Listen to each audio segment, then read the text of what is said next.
Hello friends, अभी हम लोग illustration number second and third देखेंगे। ये अपने इलस्ट्रेशन कौन से चैप्टर के हैं? Income from other source. हम लोगों ने अभी तक पूरा चैप्टर देखा है, केवल सेकेंड और थर्ड इलस्ट्रेशन रह गए थे, जो कि मैंने आपको बोला था कि आप लोग देख सकते हो, आप लोग कर सकते हो, लेकिन फिर भी मैं आपको एक्सप्लेन कर देता हूँ। और बहुत अच्छे इलस्ट्रेशन है आपके एग्जाम के लिए। बहुत अच्छा ये रिवीजन बोल सकता हूँ मैं, रिवीजन करवा सकते हैं आपको।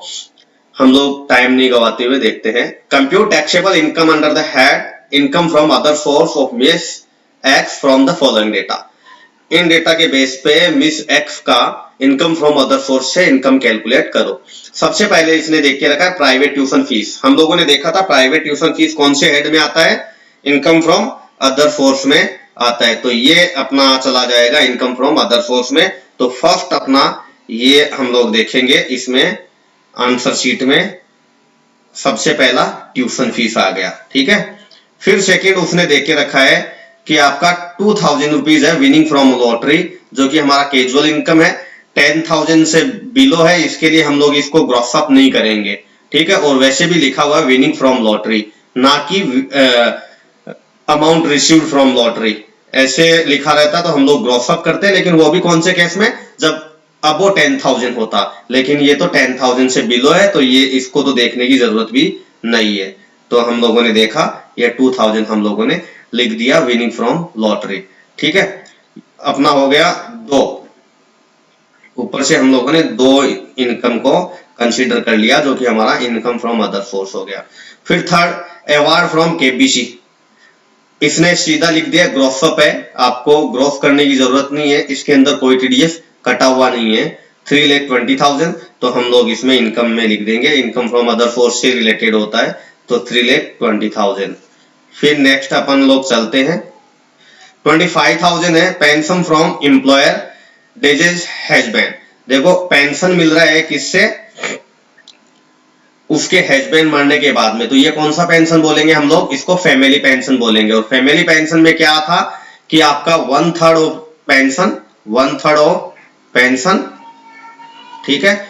और या 15,000 विच एवर इज लोअर का अपने को क्या मिलता था? डिडक्शन मिलता था। तो हम लोग इधर चेक कर लेंगे। 25,000 हम लोगों ने अंदर लिखा एज ए कैलकुलेशन पर्पज से। फिर हम लोगों ने देखा 1/3 इसका 25,000 का 1/3 होता है 8,333, और 15,000 से हम लोगों ने कंपेयर किया, तो विच एवर इज लोअर कौन सा बैठता है? 8,333। इन दोनों में से लोअर, ये लेस करने के बाद में हमारा कितना आया? 16,667, ठीक है। तो अपना फोर्थ नंबर का भी हो गया। अभी इंटरेस्ट ऑन बैंक डिपॉजिट, ये पूरा का पूरा हम लोग डाल देंगे इनकम फ्रॉम अदर सोर्स के अंदर। तो हम लोगों ने 25,000 डाल दिया। इसके बाद में 5,000 डायरेक्टर फीस मिला है हमें, तो वो भी हम लोगों ने इनकम फ्रॉम अदर सोर्स के अंदर कंसीडर कर लिया 5,000। अब उसके बाद में 25,000 है जो कि लेटिंग आउट ऑफ वैकेंट लैंड है, ये भी इनकम फ्रॉम अदर सोर्स से इनकम में आएगा। तो 25,000 इसमें आ गया। फिर हम लोग देखेंगे, देखो remuneration for checking the examination copy of employer school. देखो यहाँ पे एम्प्लॉयर स्कूल नहीं होता ना, और नॉर्मल चेकिंग कॉपी की करता, तो उसको हम लोग किसमें डाल सकते थे? इनकम फ्रॉम अदर सोर्स में या बिजनेस प्रोफेशन से। लेकिन यहाँ पे क्या है? एम्प्लॉयर का स्कूल है, उसकी कॉपियों को चेक कर रहा है, तो उसको क्या एम्प्लॉय और एम्प्लॉयर का रिलेशनशिप है, इसके लिए इनकम जाएगा इनकम फ्रॉम सैलरी में। ये कौन से हेड में टैक्सेबल होने वाला है? इनकम फ्रॉम सैलरी में। तो ये हम लोगों ने देखा यहाँ पे इनकम फ्रॉम सैलरी। फिर उसके बाद में remuneration for checking the examination copy of CA. तो ये सीए की कॉपी चेक कर रहा है, जबकि कोई स्कूल में पढ़ाता है। तो इसका जो इसमें एम्प्लॉयर एम्प्लॉय का तो रिलेशनशिप है नहीं, तो ये 10,000 किस में होगा? इनकम फ्रॉम अदर सोर्स में टैक्सेबल होगा। तो यहाँ पे इनकम फ्रॉम अदर सोर्स में टैक्सेबल। उसके बाद में इसका इनकम टैक्स रिफंड है। देखो मैंने पहले भी बोला था आपको कि इनकम टैक्स रिफंड कभी भी इनकम नहीं है। Interest on income tax refund income होता है, जो कि इनकम फ्रॉम अदर सोर्स से होता है। जबकि ये क्या है? इनकम टैक्स रिफंड है। इनकम टैक्स रिफंड क्या होता है कि जितना हमारा टैक्सेबल इनकम था, मतलब टैक्स होता था कैलकुलेशन, उससे ज्यादा हमारा टैक्स भरा हुआ है, वही पैसा हमें मिलता है, उसको हम लोग बोलते हैं इनकम टैक्स रिफंड। और उसके ऊपर इंटरेस्ट मिलता है, वो टैक्सेबल होता है किसमें, इनकम फ्रॉम अदर सोर्स में। लेकिन इनकम टैक्स कभी भी कोई इनकम नहीं है, इसके लिए टैक्सेबल नहीं होगा। उसके बाद में interest on income tax refund, ये हमारा इनकम फ्रॉम अदर सोर्स में जाएगा। फिर कंपोजिट रेंट है, ये दो तीन चीजें हम लोग साथ में देख लेते हैं आंसर शीट में। कंपोजिट रेंट है, वो हमारा मिला है 10,000 और उसके ऊपर एक्सपेंस कितना हुआ है 5,000 का, तो ये इसमें लेस हो जाएगा, तो हमें कितना मिलेगा 5,000 लेस होने के बाद में इनकम कितना मिलता है 5,000 रुपए। तो हमारा composite rent income from other source में 5,000 से टैक्सेबल हो जाएगा। फिर रेंट ऑन सब लेटिंग of house property.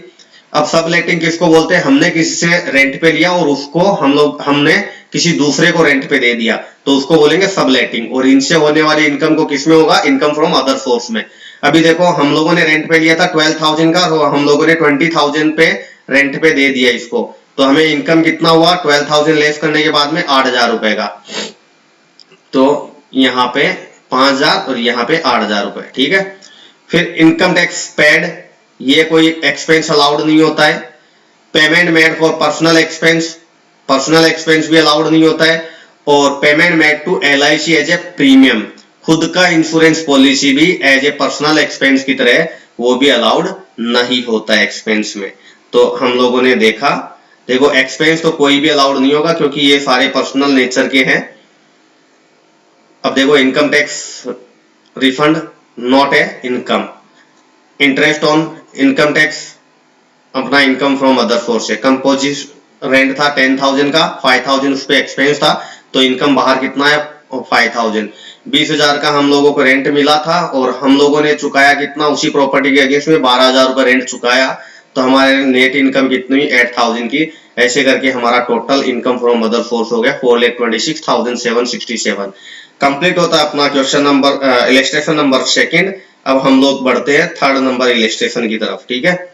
Illustration number third, इसमें सबसे पहले दिया हुआ है कि आपको इंटरेस्ट ऑन लिस्टेड डिवेंचर मिला है 16,200। देखो 10,000 से ऊपर है, इसके लिए इस पे TDS कटा होगा, और इस पे TDS कटा है तो कितना TDS कटता है इंटरेस्ट पे 10% का, 10% का इंटरेस्ट कटता है। तो ये अमाउंट 16,200 किसके बराबर है, 100 माइनस 10% हमारा कट गया था, ये 90% के बराबर है।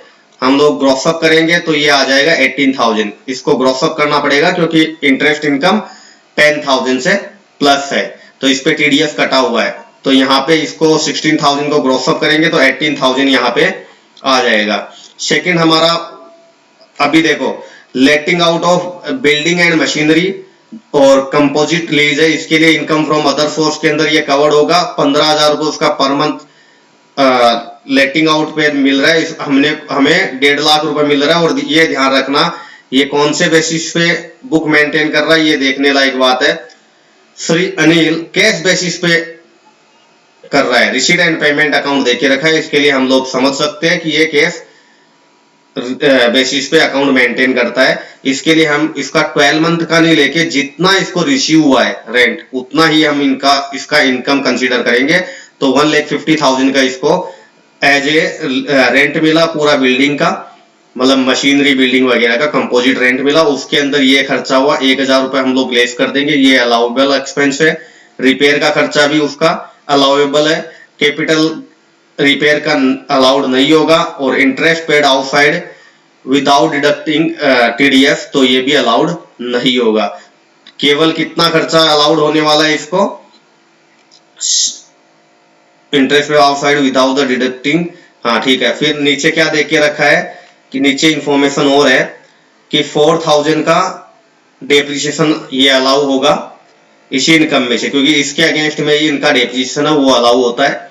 फिर fire insurance building and machinery है जो कि पेड नहीं किया। अभी देखो केस बेसिस अकाउंट मेंटेन कर रहे हैं तो इसमें जो खर्चा पेड कर दिया जाता है वही अलाउड हो जाएगा, ये अलाउड नहीं होगा। ऐसे करके 11,000 का 10,000 का, क्योंकि वो तो अलाउड होगा ही नहीं। 1,000, 5,000 और ये कैपिटल रिपेयर मिलेगा नहीं, 4,000 ये मिल जाएगा। ऐसे करके 10,000 मेरा एक्सपेंस अलाउड हो गया, तो इससे इनकम मेरा 1,40,000 इनकम हो गया।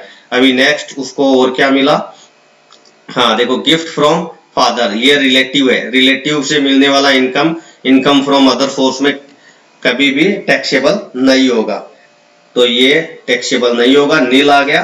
फिर उसके बाद में मेरे को ग्राउंड रेंट रिसीव्ड मिला है जो कि रिलेटेड टू फाइनेंशियल ईयर 2021 है, उससे कोई मतलब नहीं क्योंकि अपन कैश बेसिस पे अकाउंट मेंटेन कर रहा है बंदा, तो ये भी टैक्सेबल हो जाएगा। तो 600 हमारा टैक्सेबल, ऐसे करके इनकम फ्रॉम अदर सोर्स से 1,58,600 का टोटल इनकम हो गया, इस पे टैक्स लगने वाला है। अभी देखो नीचे दिया हुआ है क्योंकि ये कैश बेसिस पे कर रहा है, तो कैश बेसिस पे इनकम और एक्सपेंडिचर का हम लोग मैचिंग करेंगे। डिबेंचर पे इनकम है वो कि रिसीव्ड है, तो वो 10,000 से प्लस है, तो उसको क्या करना पड़ेगा, ग्रोसअप करना पड़ेगा। कैपिटल रिपेयर कभी भी अलाउड नहीं होता है, और इंटरेस्ट यदि पेड करते हैं हम लोग नॉन रेसिडेंशियल पर्सन को, तो उस पर टीडीएस डिडक्ट करना मैंडेटरी है। यदि आप टीडीएस डिडक्ट नहीं करते हो तो वो एक्सपेंस डिसअलाउड हो जाता है 100%। और यदि रेसिडेंशियल पर्सन को हम लोग इंटरेस्ट पेड करते हैं और वो विदाउट टीडीएस करते हैं तो 30% डिसअलाउड होता है, लेकिन नॉन रेसिडेंशियल के केस में 100% डिसअलाउड हो जाता है। तो थैंक यू वेरी मच। अपने दोनों इलस्ट्रेशन खत्म और इनकम फ्रॉम अदर सोर्स के जितने भी इलस्ट्रेशन से मैंने पूरा कंप्लीट करवाया। आपके सीएमए का जो सिलेबस है उसके अकॉर्डिंग जो मॉड्यूल्स में क्वेश्चन आंसर दिया हुआ वो सारा कंप्लीटेड है। मैं उसके बाद में भी कुछ मेरे को मोस्ट लगता है वो भी मैं आपको इसके अंदर करवा दूंगा, और सीए का इंटर का जो भी इलस्ट्रेशन रहेगा वो भी मैं करवा दूंगा, वो भी देख सकते हो आप। तो आपको बेनिफिट रहेगा, आप जितने भी प्रैक्टिकल करोगे, जितना ज्यादा प्रैक्टिकल करोगे उतना ही आपका कॉन्सेप्ट क्लियर होगा। Thank you very much.